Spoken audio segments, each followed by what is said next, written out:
All right, guys, welcome back. This week, Kickstarter is just with me, your Associate Youth Director here at Argyle United Methodist Church. My name is Drew Tucker, and today we're in my office. As you can tell, way better than Carla's office, okay? That's between you and me, but it is. And this week, I get to talk to you guys about a lifestyle of celebration. So if you've been with us this month, we've been going through Game Plan, God's plan in action in our lives. What does it look like for us to live out our faith? And today we're talking about a subject that I'm so passionate about. In fact, the core scripture for this message comes from my very favorite set of verses in the entire Bible, and that's Romans 12, 9 through 21.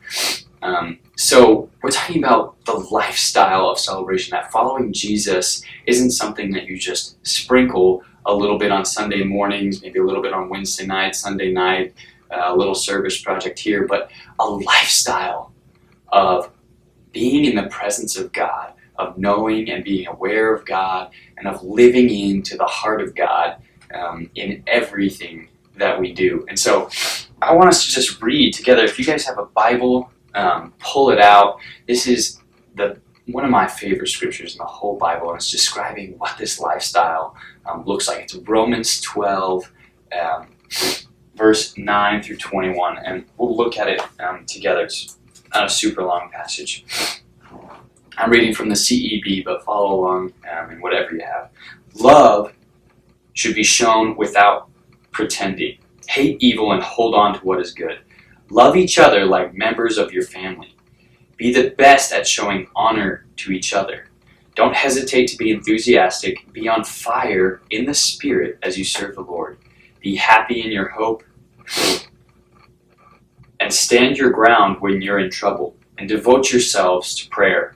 Contribute to the needs of God's people. And welcome strangers into your home. Bless people who harass you. Bless and don't curse them. Be happy with those who are happy and cry with those who are crying. Consider everyone as equal, and don't think you're better than anyone else. Instead, associate with people who have no status. Don't think you're smart.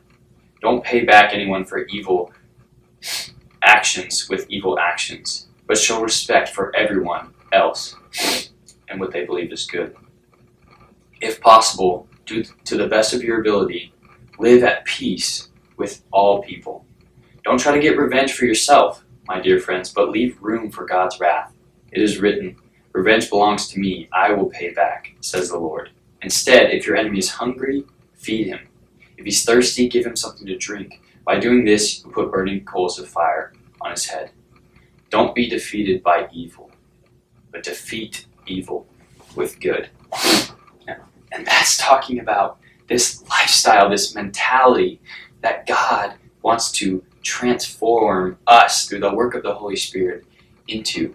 The very beginning of Romans 12 says, don't be conformed to the patterns of this world, but be transformed by the renewing of your mind. And that is where the lifestyle of celebration begins, with a new perspective, with a new mindset, with a new set of values and desires that value and desire the things of God's heart. And that's why we think it's so important as a family that you guys come together, look at this scripture, and say, well, how is this different than the way that we live our lives? How is this different than the culture around us? In what ways have we conformed to the patterns of this world? In what ways is God transforming us and making us new?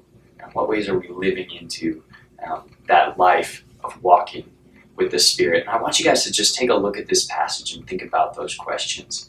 And then come together as a family or as in twos, threes, whatever it is, and just pray. Pray. And this is a risky prayer, guys. Pray, God, what does it look like for our lives to be transformed? And I promise that prayer will be answered by God, that God desires to lead us into this heaven mindset living, into this lifestyle of celebration where we are worshiping Him and giving Him thanks for all the good things that He's doing here on earth and in our lives. That's it for this week, guys. Thank you so much for joining us, and we'll see you next week.